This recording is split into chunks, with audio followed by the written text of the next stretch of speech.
As in, yes, what is happening in Sweden at this moment is really stressing me.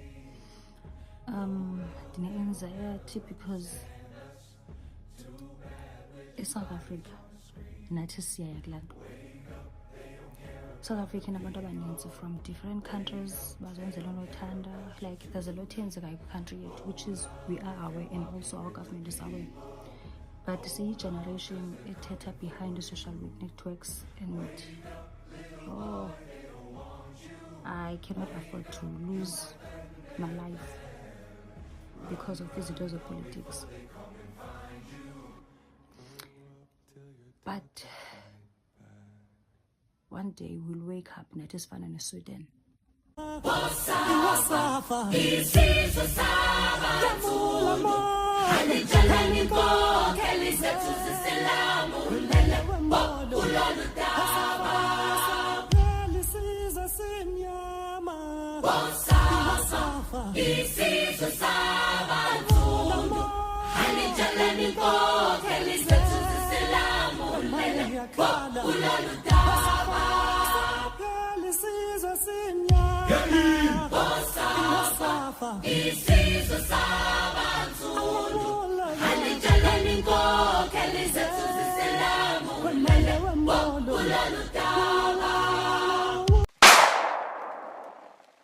In less than a week of the takeover of Itafa, the RSF has begun in Tebizonguti is ethnic cleansing. Yabo, Laban Laba have unalived more than 2,000 people within a day.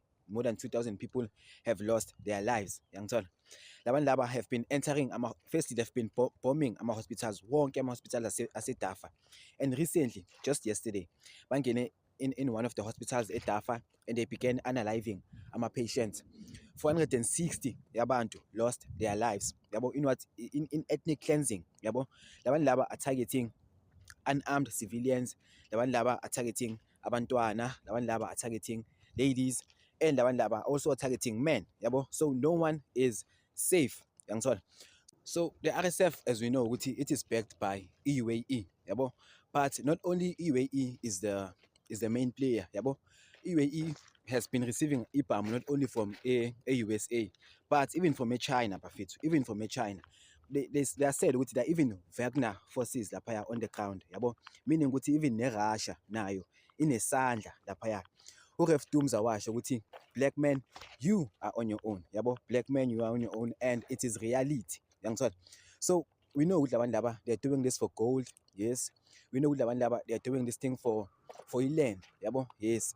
But any into footy, Laba are doing this thing for a unified, united, for a united Middle East. Yabo. They are pushing for a united Middle East because Laba they consider North Africa as a part of the Middle East, yabo, and they will never rest until the Middle East is united, including in North Africa, including Egypt, including Tunisia, including Morocco, and including now Sudan. You understand? Now, wonke ama parts of in North Africa, whom consider as the Middle East. You understand? So El Fasher, 250,000 abantu still remain El Fasher, and labo bantu have been blocked from receiving food, have been blocked from receiving medical aid, and have been blocked from receiving ezinye izinto nje ezimportant such as water. Now yonke la thing, yabo. And laba, the RSF have been going around analyzing abantu, yabo. But there's a criteria to analyzing abantu. Most of the people who have been analyzed, most of them, if not all of them, are black. You understand? And a good portion of them, if not all of them, but a good portion of them are not Islam, are not Muslim. Yabo. So that is not only a racial war; it is also like a religious war. And the RSF finds pleasure in analyzing abantu. It finds great pleasure in analyzing abantu. That's why if you search anywhere uthi RSF, you'll see clips uploaded by bona labantu laba analyzing abantu. Labantu laba they find pleasure in the suffering of abantu. And that thing is racial, but it is very, very racial. The ethnic cleansing in Sudan is frightening. Yabo. And the West is yenzeka manje ngo So what's really happening right now in Sudan? You're probably asking yourself because you've seen lots of videos and you are not sure. What you need to know is that it's not a civil war that's happening in Sudan. What's happening in Sudan is genocide, and we need to name it right. I know it can be hard, it can be overwhelming to understand what's happening around the world when there's a lot that is already happening. I bet something is happening in your country right now, but please try to stay informed. Don't ignore the pain of others because you're not experiencing pain right now. The world is burning. Lots of countries in Africa, especially Africa, are burning. Let us not be silent about it because silent never helps.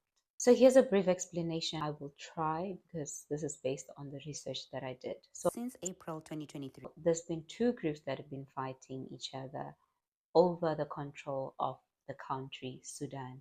So National Army, which is the SAF, the Sudanese Armed Responses. The second group is the Rapid Support Forces, which is the RSF, which is a paramilitary group led by Mohammed Dagalo, also known as Hamidi. And RSF used to be part of the army, the National Army. However, the two decided to part ways because of power hunger. They're fighting to control the country Sudan. Sudan is one of the richest countries in Africa in terms of minerals. It's rich in gold. They want to control that. They want to control the people. They want to control the land and basically take over everything. And the sad part about this is that the Sudanese people are not fighting each other.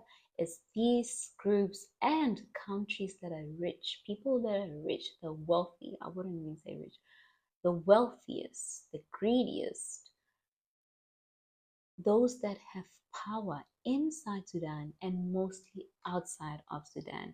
They are the ones that are funding the war because the war cannot happen by itself.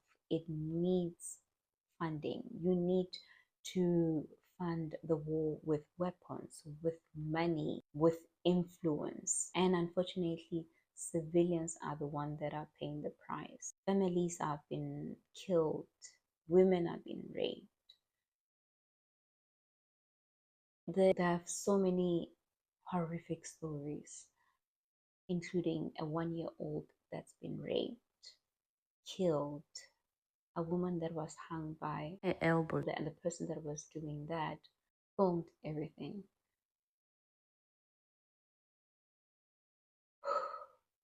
And it's happening right now. Sudan's army made an investigation and it stated that the United Arab Emirates is the one that is supporting RSF with money and weapons to make sure that this war happens. As stated that these wars, they need to be funded for them to happen because they're being kept alive by people who gain power through chaos, through theft, through killings, and through control of the people of Sudan. So what's happening right now is ethnic cleansing. Entire communities of Darfur have been targeted for who they are, being Black Africans, and villages are being burned. Kids are being killed. Girls have been raped. And this is a deliberate attempt to erase Africans from their own land. Over 150,000 people have died, and 15 million people have been forced to leave their homes. And this is not only happening now, it's been happening for a while. It's been happening for a while. It's just that sometimes it's not on your feet. But now you know. Journalists who try to go to Sudan, they cross South Sudan to go to up north, and the RSF organization tried to intimidate them. And this tells you that they don't want the world to see what's really happening in Sudan. And this is a pattern that's been used before to erase Africans from their home, from their land, and it has been used to steal what belongs to Africans. I know we are not going to talk about this forever, but a bit of awareness helps for those that do not have the voice. Yes, I travel the world. I love traveling. I explore, but also I cannot help but get triggered sometimes when I travel around Europe, because it's also said to be aware, it's also said to be informed. But I still say stay informed, because when you travel out there, as much as you love the beauty of what you see, bear in mind, keep in mind that the beauty that you see is through the pain of an African. And of course, when you explore out there or when you read books out there, you will not see the real story of what's happening or what happened. That's why it's important for you right now to share or to be aware, so that your kids, your grandkids can understand the truth and can know the truth, because we've been lied to before. So be aware, ask questions, learn. You don't have to be politically inclined. You just need to be aware of what's happening around you. Like I said, do not ignore the pain of others, because you're not experiencing pain right now. So with a little bit of awareness, you choose to be the voice of those that are voiceless.